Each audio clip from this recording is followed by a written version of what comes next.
Hello guys, क्या हाल चाल। I hope you are all doing well. तो ये हमारी क्लास 2 रहेगी on general science for different exams, specially for forester. अब आपको पता है हमने फिजिक्स से ही स्टार्ट किया है। लास्ट टाइम हमने पढ़ा था मोशन, उसमें हमने बहुत सारे टॉपिक्स पढ़े थे, जैसे what is distance, what is displacement, what is velocity, what is speed, उसके बाद व्हाट इज़ एक्सेलरेशन। ये कुछ चीज़ें थी जो हमने ऑलरेडी पढ़ी हुई थी। अब एक चीज़ मैं आपको यहाँ पे बता दूँ, ये साइंस है, ये आपको एक सीक्वेंस के हिसाब से ही पढ़नी होती है, क्योंकि ये पूरा कोर्स होता है। इसमें पहले एक टॉपिक होगा, उससे रिलेटेड फिर दूसरा टॉपिक होगा, उससे रिलेटेड फिर तीसरा टॉपिक होगा, ठीक है। इंटर रिलेटेड होंगे सारे टॉपिक्स। अगर आपने पहला नहीं पढ़ा है तो दूसरा आपको बहुत कम समझ आएगा, वैसे ही तीसरा आपको और कम समझ आएगा। तो आपको क्या है, आपको भी ये सीक्वेंस फॉलो करना है। जैसे जैसे क्लासेज आएंगी ना, क्लास फर्स्ट से ही आपको आगे की तरफ पढ़ना है, क्योंकि ये कोई हिस्ट्री या फिर कोई एक ऐसा सब्जेक्ट नहीं है स्टैटिक, जहाँ पे आप कुछ नेशनल पार्क्स पढ़ो फिर आप बायोडाइवर्सिटी हॉटस्पॉट्स पढ़ो तो वो आपको समझ आएंगे। ऐसा कुछ नहीं होगा। यहाँ पे आपको सीक्वेंस के हिसाब से ही पढ़ना पड़ेगा। अगर आपको मोशन पता है, डिस्टेंस, डिस्प्लेसमेंट, स्पीड, वेलोसिटी पता है, तो ही आपको आगे जाके फिर इनर्शिया, मोमेंटम, ये सब चीज़ें समझ आएंगी, फोर्स वगैरह समझ आएगा। तो मैं आपसे रिक्वेस्ट करूंगा, अगर आपने पुरानी वाली क्लास नहीं देखी है वो भी देखें, क्योंकि अभी एक ही क्लास हुई है, तो आप सीक्वेंस को फॉलो करते हुए ही आना। ये हमारी क्लास सेकंड रहेगी। आप चैनल पे अगर नए हो तो एक बार सभी सब्सक्राइब कर दो, क्योंकि यहाँ पे हम general science for forester and JK PSC यहाँ पे पूरी कवर हो जाएगी। और बाकी एग्जाम्स के लिए ऐसा नहीं है कि बस इन्हीं दो एग्जाम्स में साइंस आएगी। बाकी एग्जाम जैसे कि एनटी आने वाला है, constable and SI, in exams में भी साइंस कंपोनेंट होगा, तो उनके लिए भी बहुत इंपॉर्टेंट रहने वाली हैं ये क्लासेस। तो आपको ये डेडिकेटेडली फॉलो करनी है। एक बार मैं रिक्वेस्ट करूंगा सभी से वीडियो को लाइक कर दें।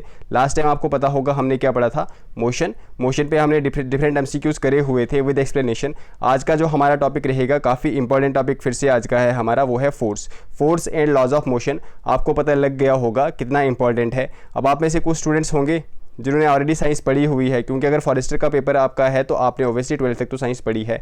बट कुछ स्टूडेंट्स होंगे जो बाकी एग्जाम्स के लिए पढ़ रहे हैं फॉरेस्टर के अलावा, उन्होंने 10th तक पढ़ी होगी।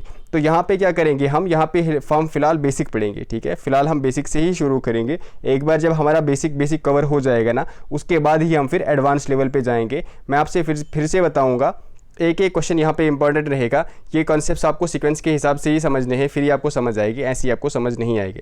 चलो क्वेश्चन नंबर फर्स्ट देखो आज का, मतलब कि ऐसे हमारा 21st रहेगा। An interaction that changes the motion of an object is known as, and ऐसा इंटरेक्शन किसी भी बॉडीज के बीच जो उसके मोशन को चेंज कर सकता है। अब मोशन, सबसे पहले आपको मोशन से पहले बता दूँ, जो स्टेट होती है ना, स्टेट कितने टाइप्स की होती है। स्टेट लास्ट टाइम हमने पढ़ा हुआ था। State is of two types. एक तो होती है रेस्ट, ठीक है, एक होता है रेस्ट, एक होता है मोशन, ठीक है। अगर कोई ऑब्जेक्ट रेस्ट में है तो रेस्ट में ही रहेगा, मोशन में है तो मोशन। अब मोशन भी फर्दर दो टाइप का होता है। एक तो होता है यूनिफॉर्म मोशन, ठीक है, सेम वेलोसिटी से चल रही है कोई भी चीज़। सेकंड होता है नॉन यूनिफॉर्म मोशन, ठीक है। आप भी आगे आगे सारी चीज़ें आप समझोगे। तो दो टाइप का मोशन भी होता है। कोई ऐसा इंटरेक्शन जो किसी भी बॉडी के मोशन को चेंज करे, उसको हम क्या बोलते हैं, तो उसको हम बोलते हैं फोर्स, ठीक है। It is an interaction between two bodies, जिसकी वजह से क्या होता है, जिसकी वजह से मोशन में चेंज आता है, या फिर किसी भी बॉडी की जो स्टेट है वो चेंज हो जाती है, उसको हम क्या बोलते हैं, it is a force. Like अगर आपको मैं एग्जाम्पल दूँ, जैसे कि पुश, किसी को पुश करना, आप पुश करते हो, दरवाजे को पुश करते हो, तो आप क्या लगाते हो, फोर्स लगाते हो, ठीक है। इससे इसकी जो मोशन होता है वो चेंज हो जाता है। वैसे अगर आप पुल करोगे, ये भी एक फोर्स है, ठीक है। पुल करोगे किसी चीज़ को स्ट्रेच करोगे, किसी चीज़ को वेट को लिफ्ट करते हो आप, ठीक है। ये सब क्या एग्जाम्पल्स है, ये सभी एग्जाम्पल्स हैं फोर्स की, ठीक है। चलिए question number 22, which among the following are functions of force. तो ये कुछ फंक्शंस, इंपॉर्टेंट फंक्शंस हैं फोर्स के, ये सब आपको याद रखने हैं। कोई भी चीज़, मतलब कोई भी चीज़ है, अगर वो रेस्ट पे है, रेस्ट से अगर उसको मोशन में लेना है तो आपको फोर्स अप्लाई करनी पड़ेगी, ठीक है। अगर आपको मोशन से रेस्ट में लेना है तो भी आपको फोर्स अप्लाई करनी पड़ेगी। किसी चीज़ का स्पीड अप करना, किसी चीज़ को स्पीड डाउन करना, डायरेक्शन चेंज करना, शेप को चेंज करना, ये सारी चीज़ें किससे रिलेटेड हैं, तो ये सारी चीज़ें, ये कुछ फंक्शन हैं फोर्स के। अब देखो, अगर आपने किसी चीज़ को रेस्ट में है, अगर उसको मोशन में लेना है, क्या वेलोसिटी चेंज होगी, डेल्टा वी। मैंने आपको बताया था वेलोसिटी किससे हम इसको डिनोट करते हैं, वी से।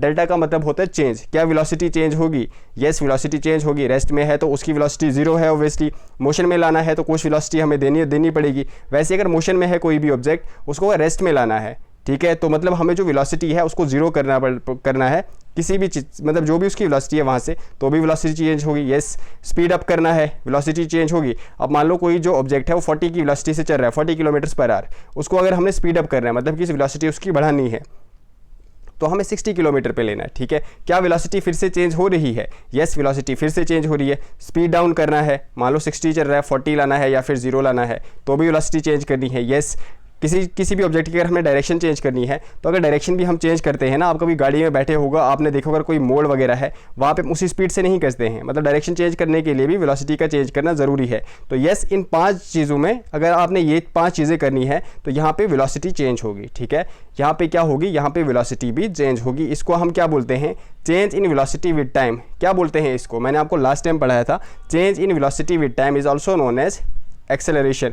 क्या हम बोल सकते हैं force is directly proportional to acceleration? इसका ये मतलब हुआ, अगर हमने किसी भी ऑब्जेक्ट को एक्सेलरेट करना है, ठीक है, अगर हमने किसी भी ऑब्जेक्ट को एक्सेलरेट करना है, अगर हमने कम टाइम में करना है, अगर हमने कम टाइम में किसी भी ऑब्जेक्ट को एक्सेलरेट करना है, तो आप मुझे बताओ फोर्स कम लगानी पड़ेगी या ज़्यादा लगानी पड़ेगी? तो फोर्स हमें ज़्यादा लगानी पड़ेगी। ठीक है, वैसे ही अगर हमें किसी ऑब्जेक्ट को एक्सेलरेट करना है लेकिन हमें ज़्यादा टाइम में करना है, कम एक्सेलरेट करना है, ज़्यादा टाइम में करना है, हमें फोर्स कितनी लगानी है, कम लगानी है। क्या हम यहाँ पे बोल सकते हैं कि फोर्स जो है, बस आप इतना समझो, क्या फोर्स डायरेक्टली रिलेटेड है एक्सेलरेशन के? ऐसा येस और no in the comment section. हाँ है, ऐसा ही हमने एक फार्मूला भी आगे पढ़ना है, F = ma, जिसको हम Newton second law of motion भी बोलते हैं। ठीक है, यहाँ पे मैंने आपको रिलेट करके बता दिया कैसे फोर्स जो है वो एक्सेलरेशन के रिलेटेड है। फिर से एक बार मैं आपको समझाता हूँ। देखो, ये 5 चीज़ें किससे जुड़ी हुई हैं? ये 5 चीज़ें जुड़ी हुई हैं चेंज इन वेलोसिटी के साथ। ठीक है, और चेंज इन वेलोसिटी को क्या बोलते हैं? अगर हम फोर्स की वजह से ये 5 चीज़ें कर सकते हैं, 6th भी कर सकते हैं। किसी भी चीज़ को आप देख लो,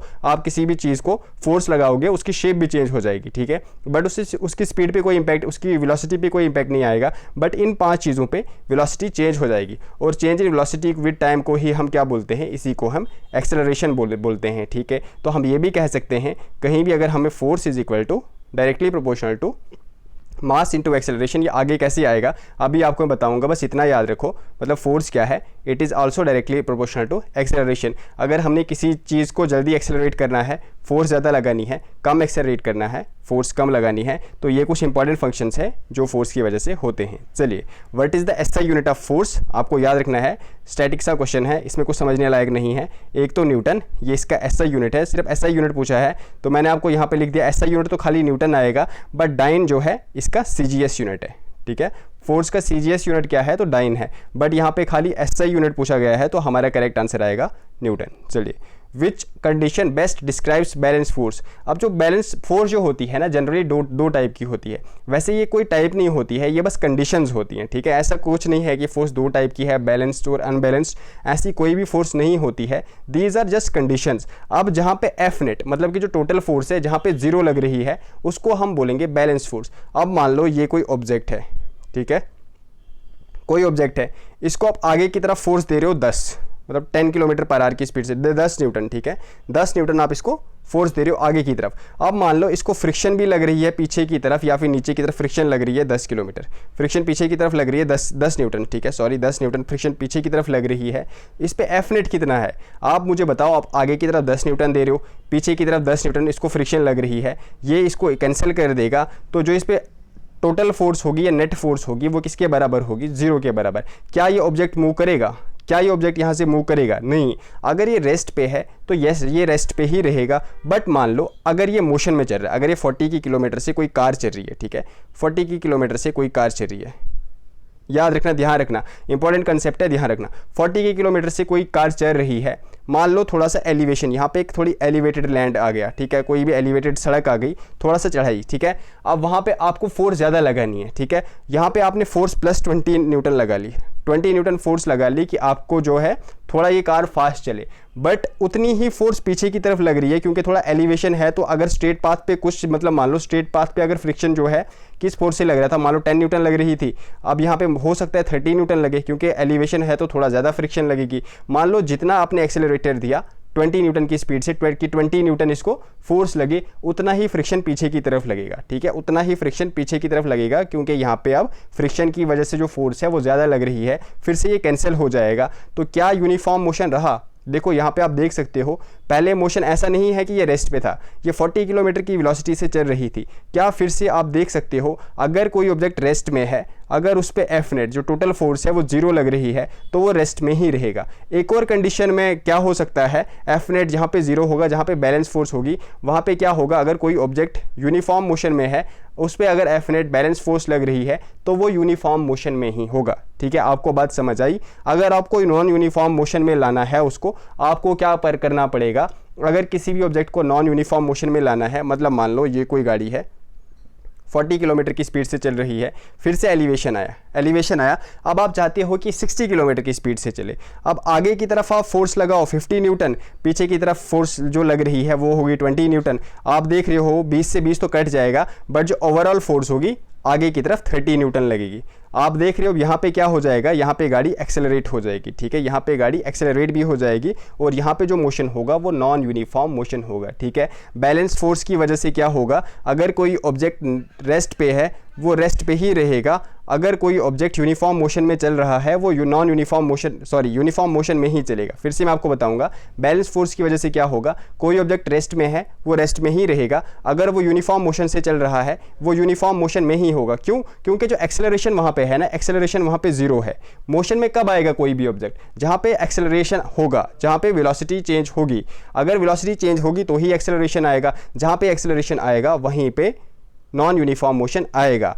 अगर आपको नॉन यूनिफॉर्म मोशन में किसी भी ऑब्जेक्ट को लाना है तो आपको वहाँ पे लगानी पड़ेगी अनबैलेंस्ड फोर्स, ठीक है। आई होप अब आपको समझ आ गई होगी। अनबैलेंस फोर्स जहाँ पे होगी वहाँ पे एफ नेट जीरो नहीं होगा, ठीक है, वहाँ पे एफ नेट जीरो नहीं होगा, वहाँ पे एफ नेट जीरो से बढ़ के होगा, कुछ ना कुछ तो वहाँ पे होगा। जो नेट फोर्स होगी ना वो कुछ ना कुछ लग रही होगी वहाँ पे। आई होप अब आपको समझ आ गई होगी। Which condition best describes balance force, जहाँ पे एफ नेट जीरो होगा। अब इसका ये मतलब नहीं है, मैंने आपको ऑलरेडी समझा दिया कि ऑब्जेक्ट जो है वो रेस्ट पे होगा, नहीं, अगर वो रेस्ट पे है वो रेस्ट पे रहेगा, बट अगर वो यूनिफॉर्म मोशन से चल रहा है वो यूनिफॉर्म मोशन से ही चलेगा। क्यों? क्योंकि भाई जो वेलोसिटी है वो चेंज नहीं हो रही है, वो उतनी ही रह रही है। 10 किलोमीटर की स्पीड से चल रहा है 10 किलोमीटर की स्पीड से चलेगा, 20 से चल रहा है 20 से चलेगा, 100 से चल रहा है 100 से चलेगा। अगर आपने उसको वहाँ पे एक्सेलरेशन दिया उसका मतलब है आपने अनबैलेंस फोर्स लगाई, जहाँ पे अनबैलेंस फोर्स लगेगी वहाँ पे फिर मोशन नॉन यूनिफॉर्म हो जाएगा क्योंकि वहाँ पे एक्सेलरेशन आ गई। आई होप मैंने बहुत अच्छे से आपको समझाया है। अगर आपको समझ आ गई है,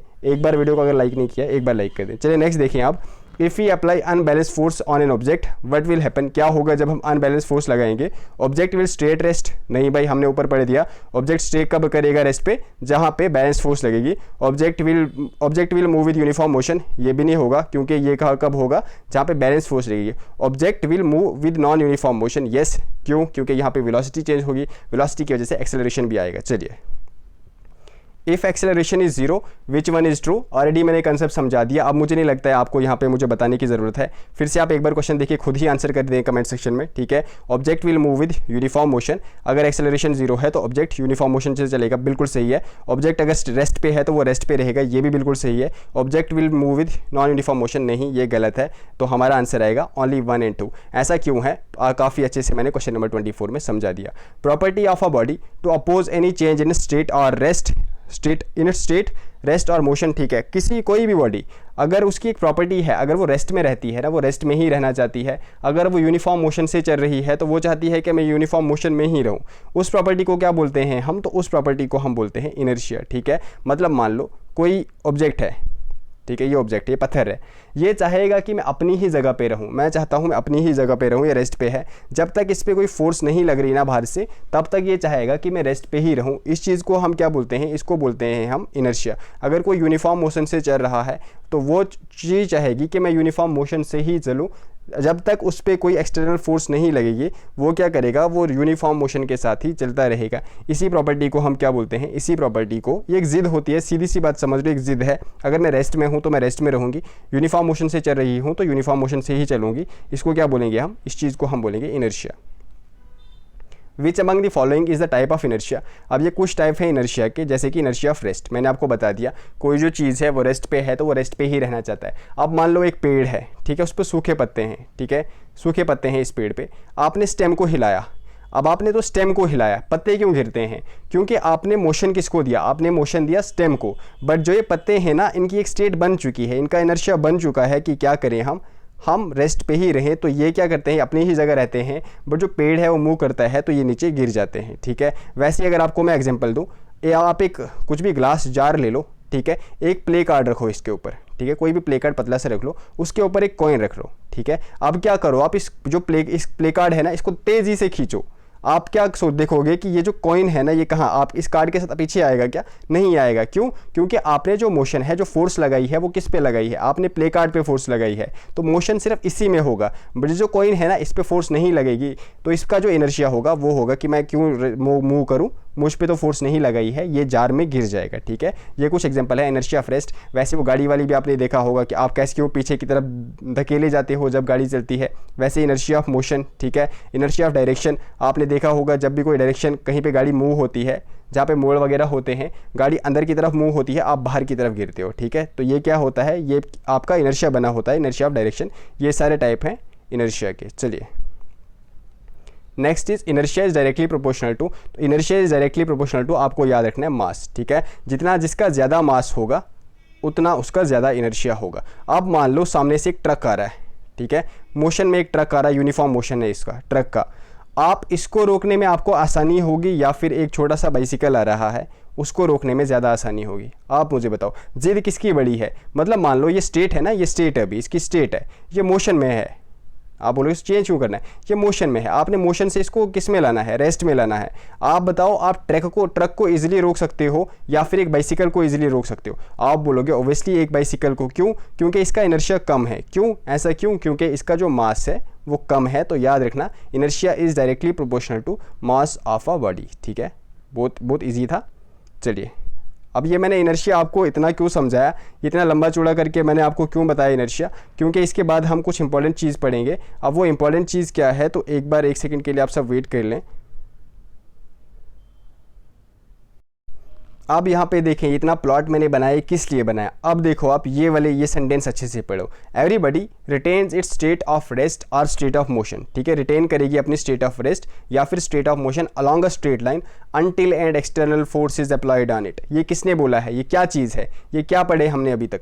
अब यही देखो, this is Newton's first law of motion. ठीक है, ये क्या है? न्यूटन का फर्स्ट लॉ ऑफ मोशन, जिसको हम it is also known as law of inertia. क्या अब यहाँ पे मुझे आपको कुछ समझाना है? मुझे नहीं लगता यहाँ पे मैंने कुछ समझाना है आपको, क्योंकि मैंने इनर्शिया वाले कॉन्सेप्ट में ऑलरेडी समझा दिया। यही एक सेंटेंस की फॉर्म में किसने बोला है? यही एक सेंटेंस की फॉर्म में बोला है न्यूटन ने। ठीक है, हमारा आंसर हो जाएगा यही है inertia, law first law of Newton. ठीक है, Newton's first law of motion. Next देखिए आप, quantity of a motion contained in a body is known as, किसी भी बॉडी जो है उसका क्वांटिटी ऑफ मोशन, उसको हम क्या बोलते हैं? It is known as momentum. ठीक है, इसको हम क्या बोलते हैं? मोमेंटम। अब नेक्स्ट देखो आप, मोमेंटम क्या होता है? Momentum is the product of mass of a body, velocity of a body, both या फिर नन। तो मोमेंटम क्या होता है? It is product of mass of a body. Mass को हम डिनोट करते हैं m से, वेलोसिटी को हम डिनोट करते हैं v से। ठीक है, मोमेंटम को हम डिनोट करते हैं p से। p is equal to mass of a body and velocity of a body. Just a second, थोड़ा सा वेट करें प्लीज़।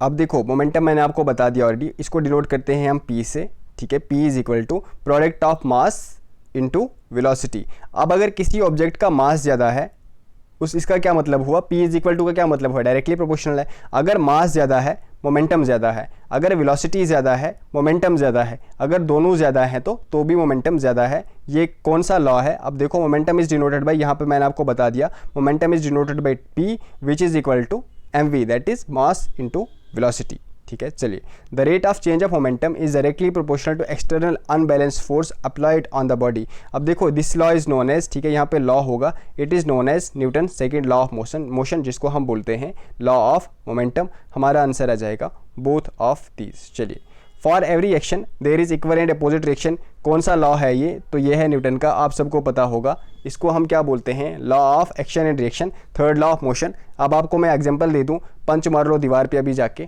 ठीक है, मारा आपने दीवार को, लगनी चाहिए दीवार को, लेकिन आपके हाथ को क्यों लगती है? यही है क्योंकि वहाँ पे इक्वल एंड अपोजिट रिएक्शन सामने से भी हो रहा है। तो ये है एग्जांपल न्यूटन के थर्ड लॉ ऑफ मोशन की। ठीक है, the force opposing the motion of an object. अब कोई भी ऑब्जेक्ट चल रहा है, मैंने आपको ऑलरेडी बता दिया, एक ऐसी फोर्स होती है जो उसको नीचे की तरफ पीछे की तरफ धकेलती है, उस फोर्स को हम क्या बोलते हैं, तो उस फोर्स को हम बोलते हैं फ्रिक्शन। ठीक है, कौन सी फोर्स होती है वो, this force is known as friction. Friction can be divided into, friction को हम 3 फ्रिक्शन में डिवाइड करते हैं।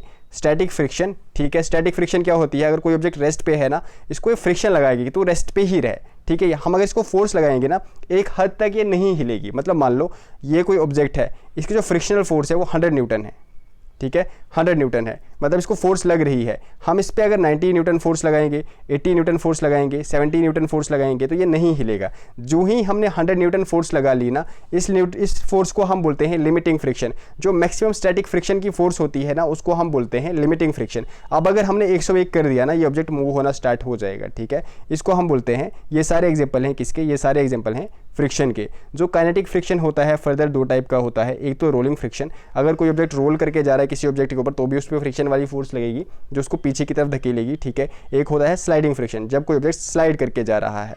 अगर आप में से पूछा जाए इसमें से कम कौन सी वाली होती है, तो रोलिंग फ्रिक्शन कम होती है as compare to sliding friction.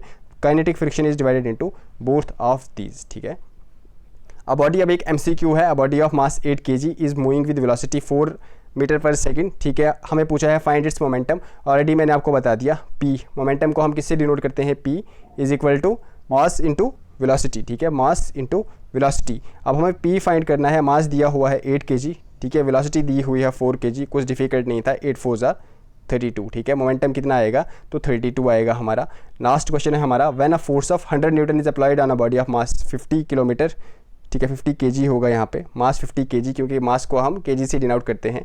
Then acceleration produced by the bodies, कौन सा फार्मूला लगाना है आपको, तो मैं आपको बता दूँ, यहाँ पे आप न्यूटन का, ठीक है, देखो फोर्स दी हुई है, force is equal to mass into acceleration, ये वाला फार्मूला अप्लाई करो। उसके बाद अपनी कैलकुलेशन के हिसाब से आपका जो आंसर आएगा वो आंसर आप मुझे कमेंट सेक्शन में दे दो।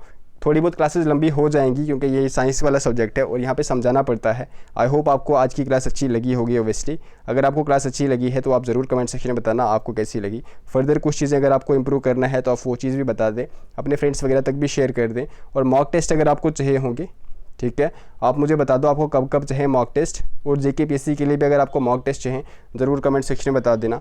बाकी PDF तो आपको अब एक साथ ही मिलेगी, जैसे हमारी फिजिक्स कंप्लीट हो जाएगी फिर एक साथ ही PDF विद आंसर्स मिल जाएगी, उसके बाद केमिस्ट्री, उसके बाद बायो, ठीक है। चलो मिलते हैं नेक्स्ट क्लास में, तब तक ये चीज़ आपको करनी है अपनी साइड से, शेयर करना है, सब्सक्राइब करना है, लाइक एंड कमेंट, ये सब आपको करना है, ठीक है। Take care everyone, bye bye.